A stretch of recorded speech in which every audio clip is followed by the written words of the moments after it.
What if I told you that reality itself is not fixed? That the events of your life are not chained by fate, but can be rewritten, reprogrammed, even bent to your will?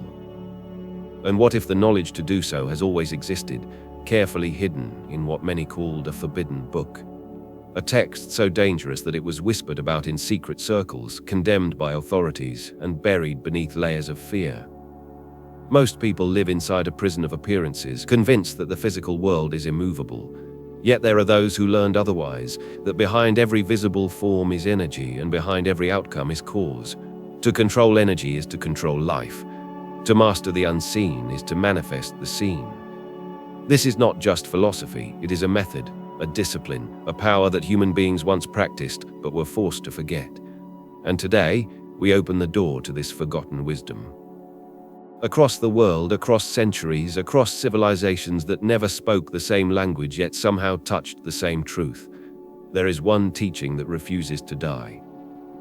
Beneath the surface of all things, beneath the body, beneath matter, beneath even time and space, there is a current, a living flow, a pulse of energy that sustains everything we see and everything we do not see. The names given to it differ, yet the recognition is always the same. In ancient Egypt, it was the breath of the gods, the force that animated statues and temples, the invisible power behind every ritual. In China, it was qi, the vital energy that martial artists learned to circulate through their bodies, making them capable of extraordinary feats that science still struggles to explain. In India, it was prana, the sacred breath, the life thread connecting human beings to the infinite cosmos. Among the Greeks, it was pneuma, the subtle fire that distinguished the living from the dead. And in our own time, physics describes vibrations, quantum fields, frequencies that move faster than light itself. Different words, different frameworks, but always pointing to the same recognition. Reality is energy first, form second. The Forbidden Book did not claim to invent this wisdom. Instead, it gathered and distilled it, turning whispers into a system. It taught initiates to see that energy is not abstract. It is not a metaphor. It is not just spiritual talk. It is the primary substance of existence. And here lies the secret that threatened rulers and frightened priests. This energy responds to consciousness. That means every thought you think is not simply floating inside your head. It is a signal broadcast into the fabric of the universe. Every emotion you feel is not contained in your chest. It radiates outward like waves in water, touching others, shaping events, even attracting situations that mirror the same frequency. Energy does not stay still. It moves, it responds, it organizes reality according to its tone. And the human being, whether aware of it or not, is always shaping this field. Consider this carefully. Your body itself is proof. Modern science can measure the electromagnetic field of the heart and the brain. The heart generates a field measurable several feet beyond the body, carrying information about your emotional state. The brain sends out waves that shift depending on your thoughts. Even without mystical language, it becomes undeniable. You are already broadcasting energy every moment of your life. The Forbidden Book simply revealed how to do it consciously, deliberately, rather than blindly and unconsciously. Think of how societies are built. Most people believe that circumstances shape their energy, that poverty causes despair, that rejection causes insecurity, that illness causes fear. Yet the forbidden teachings inverted this logic. Despair attracts poverty, insecurity attracts rejection, fear attracts illness. Not as punishment, not as superstition, but as resonance. The inner state magnetizes outer events. Energy precedes manifestation. This truth was guarded because it grants sovereignty. A person who realizes that they generate their reality cannot be manipulated by fear, cannot be enslaved by external threats, cannot be controlled by systems that profit from helplessness. They become a co-creator rather than a victim. Imagine what would happen if entire societies understood this. Wars would dissolve, scarcity would collapse, and authority based on fear would lose its power overnight. No wonder the book was forbidden, and yet fragments of this teaching survived.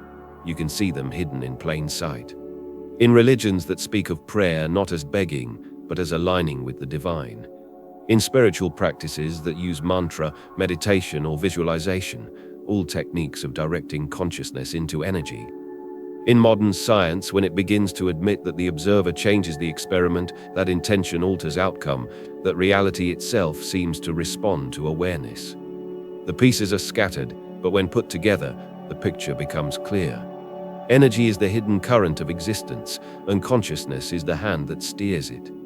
The book insisted that once you begin to sense this current, your perception of life changes forever. You no longer see people as random actors, but as mirrors of frequencies. You no longer see bad luck as coincidence, but as energy you unconsciously radiated. You no longer see miracles as divine exceptions, but as natural results of alignment. And the most radical teaching was this: the flow of this current can be trained. Just as a musician learns to master an instrument, just as an athlete learns to master a body, you can learn to master the energy that shapes your life. The Forbidden Book promised techniques to focus attention, to raise vibration, to circulate power through the body and outward into the world. It was a manual for reprogramming the very fabric of destiny. But first, it demanded a shift in perspective. The humility to see that what appears most solid is actually most fragile, and what appears most invisible is actually most powerful. The walls around you, the money in your hand, the circumstances you call real life, all are temporary ripples in the current.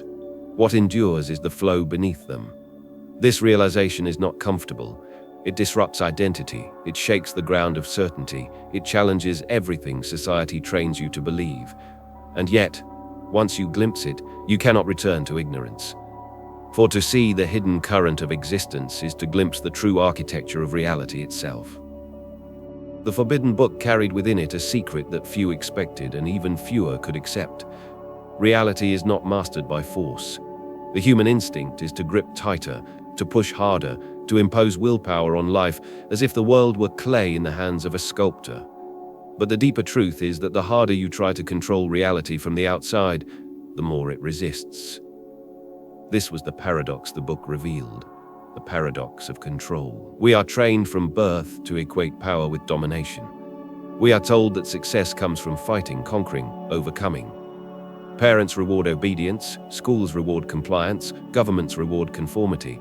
And when these systems fail to deliver satisfaction, we double down, believing that greater force must be the answer.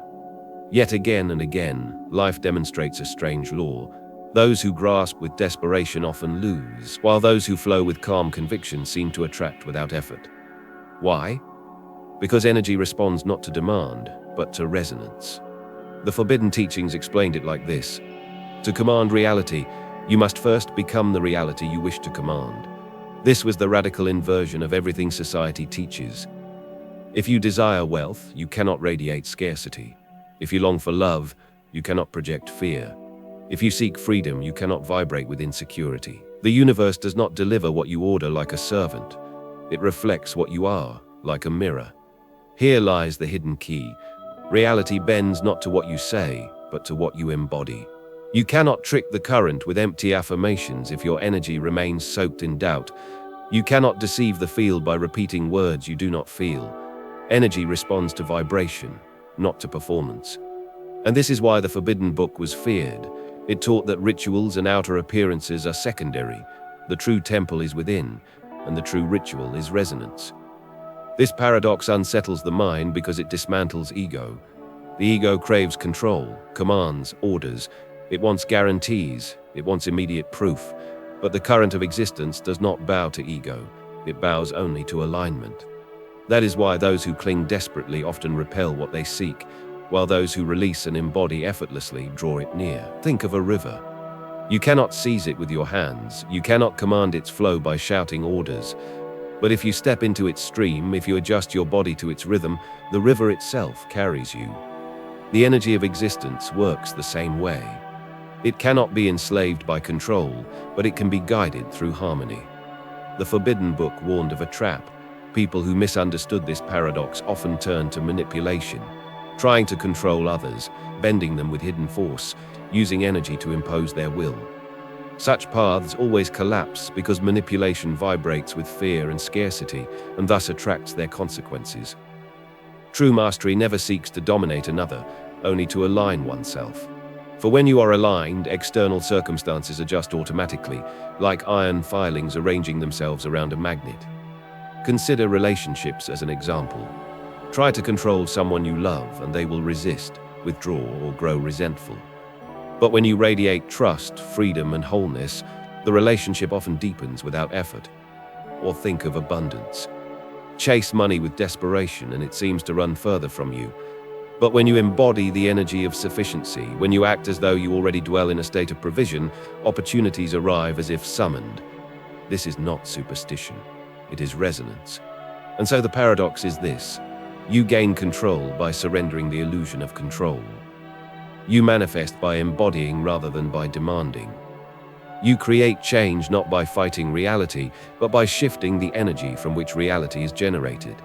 The Forbidden Book described it as the difference between a puppet and a puppet master. Most people believe they are pulling the strings of life, yet they are the puppet, dancing to unconscious frequencies of fear, doubt, and conditioning. True power begins only when you recognize this, and instead of pulling harder, you begin tuning the vibration from which the strings are pulled. This paradox, once understood, is liberating. It means you no longer have to exhaust yourself trying to control every detail, manipulate every circumstance, or force every outcome. Instead, your task is inward, to refine your energy, to align your vibration, to embody the state you wish to experience. The outer world will adjust on its own. And yet, this is the very reason the teaching was suppressed. Because a human being who understands this cannot be ruled. They no longer seek permission from authorities or validation from systems. They no longer depend on external approval because they understand the source of manifestation lies within. And such a person is dangerous to any order built on obedience. The paradox of control reveals something unsettling and magnificent at once. You do not control reality by bending it to your will. You control it by becoming the frequency that reality cannot resist. Every page of the Forbidden Book seemed to circle around one central truth, as if all its teachings were rivers leading to a single ocean. Energy obeys consciousness. This was the revelation, the insight so disruptive that entire systems of authority worked to bury it. For if every human being truly understood this, not as theory, not as metaphor, but as lived reality, then the world as we know it would be unrecognizable. Let us unfold this truth step by step, as the ancient initiates might have read it. The first step, awareness, the mirror principle. The book taught that nothing in your life is random. Every event, every encounter, every pattern is a reflection of the energy you hold. The outside world is not separate from you. It is a mirror. This mirror does not flatter, it does not lie. It reflects exactly what you radiate, even when you would prefer otherwise. If you constantly find betrayal, the mirror is showing you the frequency of mistrust within. If you constantly face scarcity, the mirror is reflecting a vibration of lack. If you meet love and support, the mirror reveals your own openness to receive. Most resist this teaching, for it feels harsh, as if it blames the individual for their suffering. But the book insisted this is not about blame, this is about sovereignty. For if reality reflects you, then you are not powerless. The moment you shift your inner state, the mirror must shift. The first step is to awaken to this, to recognize the world not as a solid prison, but as a living mirror that bends with your consciousness. The second step, intention. The rudder of reality awareness alone is not enough. Once you recognize the mirror, you must learn to direct it. This is where intention enters. Intention is not mere wishing. It is not vague hope. It is the focused direction of consciousness. The book described it as a rudder on a ship. The waves of reality may be vast, but intention decides where you sail. Most people set their rudder unconsciously. They dwell on fears, so they sail toward them. They replay past wounds, so they recreate them. They imagine loss, so they magnetize it. Yet those who set their intention clearly, not on what they fear, but on what they choose, begin to experience life bending around that focus. This is why prayer, visualization, and mantra existed in so many cultures. They are technologies of intention. They aim the mind like a beam of light so that energy can follow. Without intention, consciousness drifts. With intention, it commands. The third step, alignment. Becoming the reality you seek. Here lies the most difficult teaching. and the one most often misunderstood. To manifest is not merely to think of what you desire, but to embody its frequency now. The book explained, energy responds to what you are, not just what you want. If you desire abundance but live in the vibration of scarcity, the mirror cannot reflect wealth. If you long for love but vibrate with unworthiness, the field cannot deliver intimacy. If you wish for freedom but embody fear, the current cannot bring liberation. Alignment means you live as though the reality you seek is already here. You think, speak, and act from that state. You practice gratitude not after receiving, but before. You walk with the confidence of one who already belongs to the world you dream of. In doing so, your frequency shifts, and once it shifts, the outer reality must reorganize itself to match. This is why masters throughout history radiated such presence. They were aligned with higher states of being, and so the field around them adjusted. Their words carried power, not because of eloquence, but because of resonance. The fourth step, release, the art of non-resistance. And yet, even alignment is not the final key. For many fall into the trap of obsession, clinging to their desires, monitoring the mirror every day to see if it has shifted. But energy does not flow under tension. The current cannot move when gripped by control. Thus, the fourth step is release. To let go of the need to force results. To trust that once your energy is aligned, the field is already shifting. Release is not apathy, it is confidence. It is the deep knowing that reality is already obeying your vibration, even if the form has not yet appeared. This is why so many mystical traditions emphasize surrender. Not surrender to weakness, but surrender to the intelligence of the current. When you release, you stop interfering. You stop pushing the river, and you allow it to carry you. Why this was forbidden. Now you see why this knowledge was feared. A human being who understands these 4 steps becomes impossible to control. They no longer beg for approval because they know reality mirrors their own worth. They no longer submit to fear because they know fear only breeds more fear. They no longer cling to authority because they know intention and alignment already shape their destiny. Such a person is sovereign. Such a person is dangerous to systems built on dependency. That is why the book was hidden, condemned, labeled as heresy, even destroyed. For if too many remembered this truth, empires would collapse overnight. Every thought is a brushstroke painting your future. Every emotion is a magnet calling its likeness. Every belief is a code programming the matrix of reality. And every human being, whether they know it or not, is already manifesting, already shaping, already commanding the field. The difference is that most do it unconsciously, creating lives they do not want, repeating patterns they despise.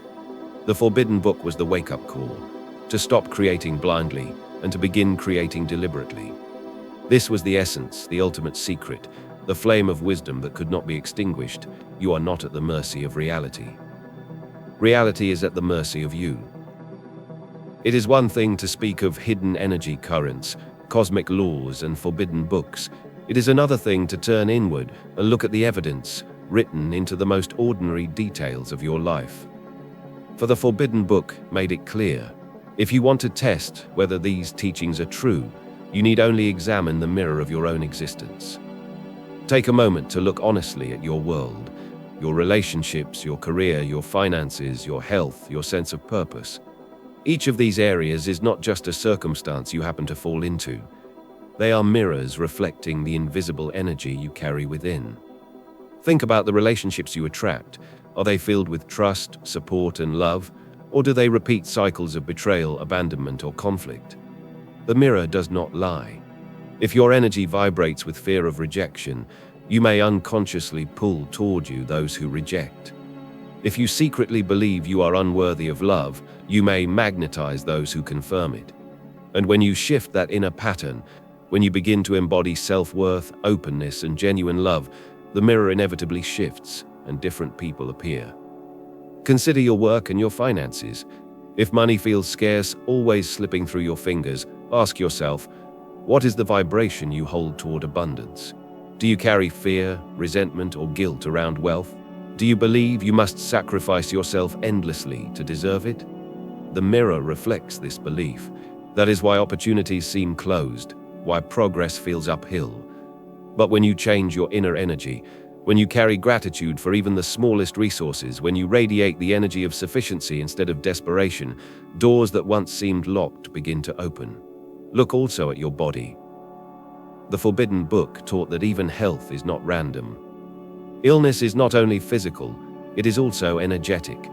Long-held anger can burn into inflammation. Repressed grief can weigh on the lungs. Constant fear can weaken the immune system. None of this means you are to blame for sickness, but it does mean the body is a faithful mirror of unresolved energy. Healing begins when you not only treat the physical, but also bring peace to the vibration that created the imbalance. And beyond all these examples lies something more subtle, the patterns that repeat in your life. Do you notice that certain situations seem to happen again and again, as if you're caught in a loop? The same kind of partner, the same kind of failure, the same kind of struggle. The Forbidden Book explained, patterns are mirrors that will not vanish until you shift the energy that creates them. Reality repeats itself not to punish you, but to reveal you to yourself. This is where the teachings move from theory to intimacy. For you cannot hide from the mirror of your own life. It exposes the frequencies you would rather deny. You may wear masks in public, pretend strength or confidence, but the outer world reflects your inner state without mercy. Not to shame you, but to awaken you. And this is the true gift of the mirror. It shows you where you are free and where you are still in chains. If your relationships are harmonious, celebrate. The mirror is revealing your openness. If your work flows easily, celebrate. The mirror is reflecting your alignment. But if you feel trapped, lonely, or powerless, the mirror is not condemning you. It is inviting you to shift the vibration that produces this reflection, to rewrite the hidden code beneath your circumstances. The book urged its readers never to look at life as punishment or reward, but always as feedback.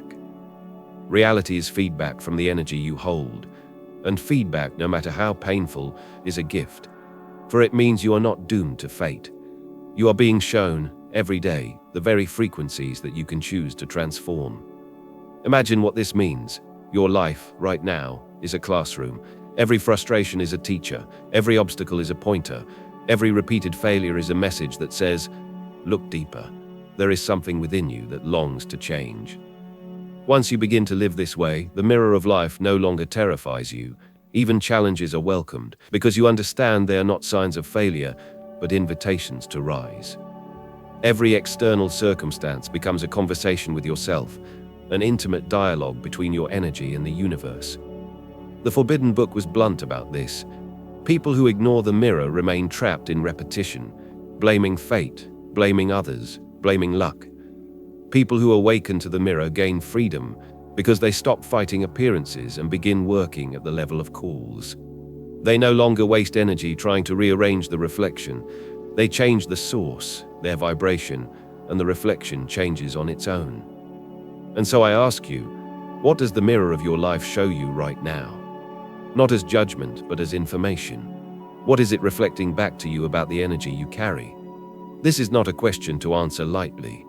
It is a question that can alter the trajectory of your life, for once you see the mirror clearly, you cannot unsee it.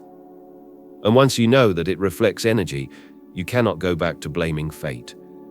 The mirror is your greatest ally, if you are willing to read it. So what does all of this mean for you, here and now? It means that the knowledge once locked inside forbidden texts is not some distant philosophy, reserved only for mystics or initiates in hidden temples. It belongs to you. It means that the same power the ancients guarded is flowing through your mind, your breath, your very heartbeat at this moment. The first step is not to master complex rituals or chase external secrets. The first step is far simpler, yet infinitely more profound. To turn inward and become aware of the energy you radiate. To notice the tone of your thoughts, the weight of your emotions, the silent assumptions that guide your choices. For these are not small details. They are the blueprint of your reality. Awakening begins when you stop seeing life as happening to you and begin seeing life as happening through you. When you realize that every thought is a thread weaving the fabric of your future, that every belief is a seed already growing into form, and that every feeling is a frequency broadcasting into the field around you. The call is not dramatic, it is quiet, like a whisper that grows louder each time you listen. It is the choice to live deliberately, not reactively, to set intention rather than drift, to embody alignment rather than chase outcomes. And most of all, it is the choice to trust the current of existence, to know that once your inner state changes, reality cannot help but change with it. This trust is not weakness, it is the deepest strength.